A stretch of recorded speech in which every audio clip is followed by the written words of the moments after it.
'Tis the season!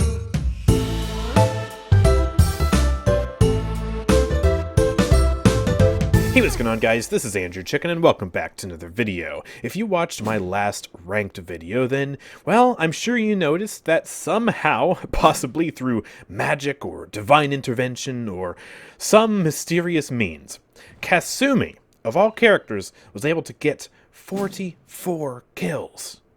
Oh my god, what? She absolutely farmed a lobby.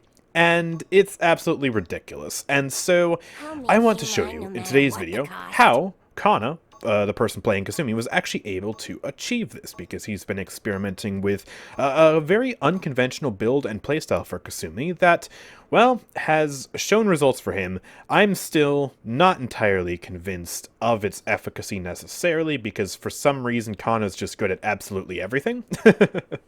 But it's an interesting playstyle, and I want to exhibit it in today's video, because, well, it's not the usual way of playing Kasumi, and it actually doesn't involve the latest talent, Haunted Ground. It actually has to do with her previous worst talent, Unfinished Business. Unfinished Business used to be crap, because you couldn't cancel your body and soul and teleport to the soul. You could only teleport back to the body. It was just a piece of garbage. But now that you can cancel the movement ability early and teleport to the soul, this has become a whole lot more reliable. What this talent does is extends the duration of body and soul by 1 second, and it allows you to heal for 70% of the damage your body took while traveling unaffected by anti-healing. So, it allows you to have a lot more survivability. And we pair this with Kana's build, which has max health and limitless for cooldown reduction on body and soul. I've replaced one card, it's just a level 1 filler. I put Surrounded by Fear because I like it. And then we also have Moonlit Haunting for a bit of extra healing. And then we will combine that with some Haven and some Nimble. And what this allows us to do is basically not die. Just ever. What we can do is we can just go attack the enemies, like this Dredge. We can initiate with Savage Tear to get 5 stacks on him.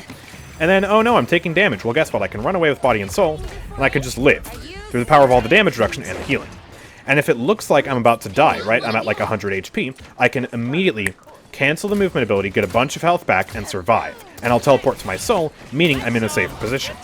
This also operates in tandem with the new effect where... Oh crap, that fed it. Alright. It operates in tandem with the new effect where the actual spirit portion of body and soul is completely invisible.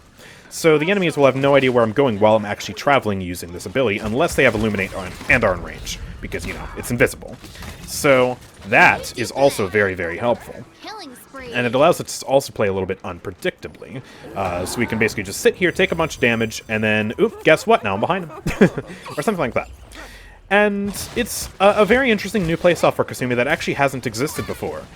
Because, you know, these changes obviously just came around this patch, so you weren't able to do this last patch. And that's why I want to highlight it in today's video. And also, you know, highlight kind of the new way people are using Savage Tear. Or I guess more of a... I guess, mainstream version of the old way some people use Savage Tear, which is, you use it to initiate now. Crap, I didn't have my movement ability up, I wasn't playing properly. But yeah, before there was a card that allowed you to use Savage Tear to initiate, get a bunch of stacks on the target, and you would basically use it as an opener rather than a finisher. But the primary way I think most people use Savage Tear still, back in the day, was as a finisher, because it did, you know, 1,000 damage. It did a lot of damage, and it was pretty insane. Also, we just dodged that Lex ult by canceling the movement ability early, and now I'm safe. He didn't die, but neither did I. I consider that an absolute win. But yeah, it's actually, I would say, much more effective, crap, to use it as an opener now, because, yeah, it doesn't do as much damage anymore. They nerfed the damage to make it consistent with just a regular old primary shot. And once you have 5 stacks built up, you get a massive heal, which can be helpful if you're not affected by Cauterize. But obviously, the later the match ramps up, the more useless that's going to be, because, duh, Cauterize will make healing bad. So, it makes more sense, actually, to initiate with it, get the stacks up, and then just do much damage to them as quickly as possible. Because it also takes a very long time to get 5 stacks up now, especially since they nerfed her fire rate even further, so it's even slower now. Also, look at this, we're just gonna live. We're just gonna live. Look at that, easy peasy. Here's Lex, I'm gonna stab him. I don't know how well this is going to go, considering Cassie is also on me. I think we kill her. Yep, there we go. And yeah, we just live that easy peasy through the power of Unfinished Business. I'll try and chase Lex around. Bit awkward for me right now, but I can pop this movement ability, and we are just fine. So yeah, just a lot of the changes this patch, you know, they have obviously had very good, you know, effects for the more mainstream playstyles, right? They've had really good effects for Haunted Ground, for example, the new talent. But, you know, it also has affected this talent in a pretty major way that I don't think people have really paid as much attention to. Partially because I haven't done a good job of covering Kasumi, in all fairness. I have barely played Kasumi after the rework, and I probably should have covered her a little bit more and experimented with her a bit more, so that is definitely a little bit of my fault. Let me throw this on Cassie, get stacks up on her. She is so low. Ah, I can't finish her, though.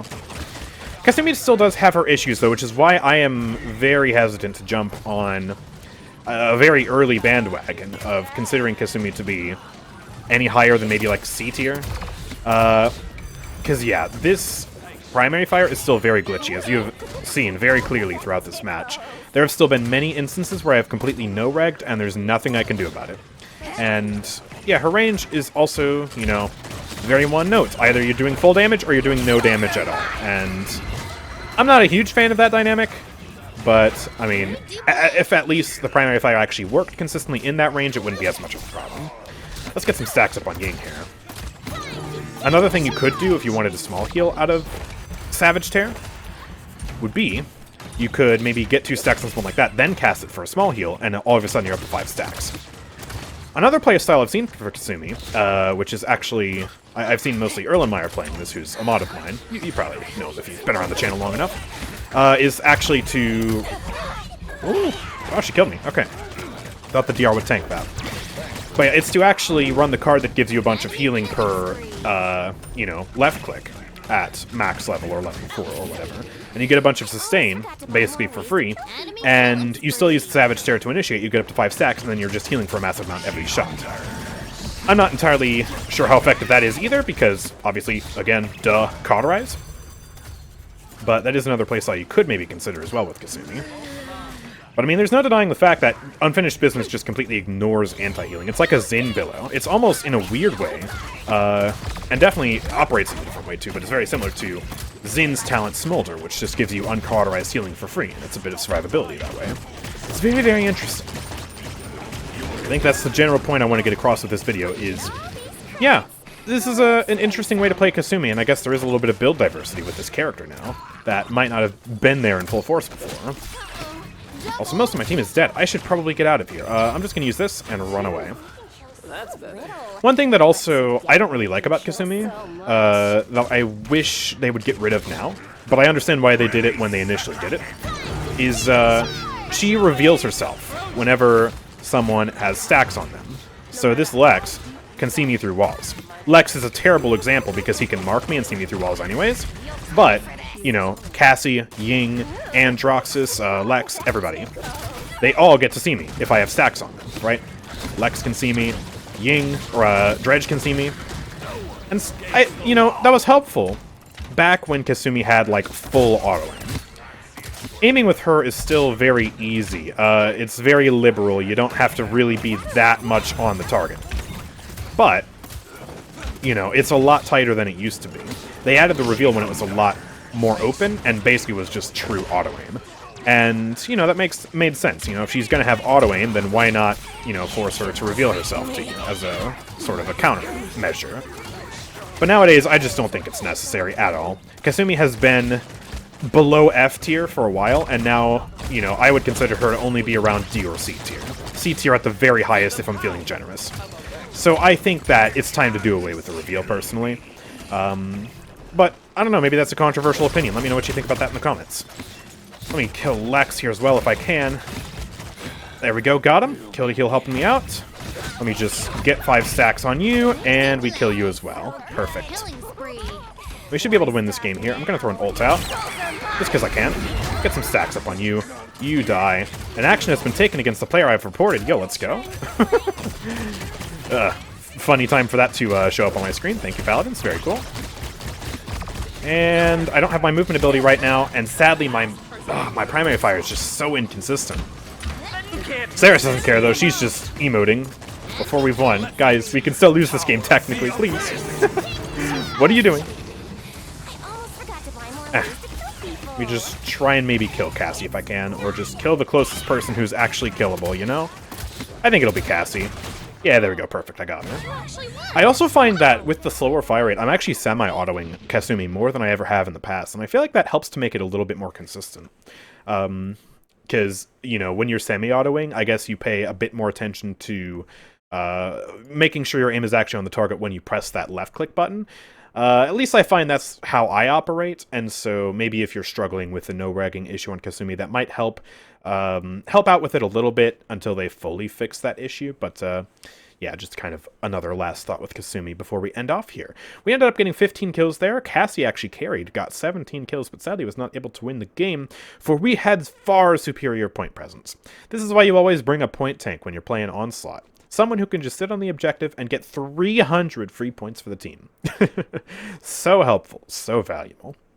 But yeah, this is a very interesting Kasumi build, which was brought to my attention by Mr. Kana, the very controversial and interesting figure in the Paladins community, who is still quite an enigma. How can he be so good at the game, at every single thing he plays? It makes no sense to me. But yeah, this is his build. Let me know what you think about this. Let me know what you think about the Kasumi rework in general. Have you been playing the Kasumi rework recently? Do you enjoy it? Do you think it's strong? Do you think it's weak? What changes do you think need to be made to Kasumi to further bring her into a good spot? I am struggling to speak right now for some reason. I apologize. But yeah, let me know all of that wonderful stuff in the comment section down below. Personally, I still think she has a little bit of a ways to go, but I am very happy that she is in a much better spot than she was previously, because her previous state was so dire that I was saying just pull the plug and delete her. Evil Mojo had a bit more faith than I did, and well, if they keep going, hopefully they'll be able to make her a real champion. Hopefully they'll get to that yet. But yeah, that's been the Kasumi rework. That's been, well, the unfinished business build. A previously terrible talent that now, honestly, seems like it's a lot better.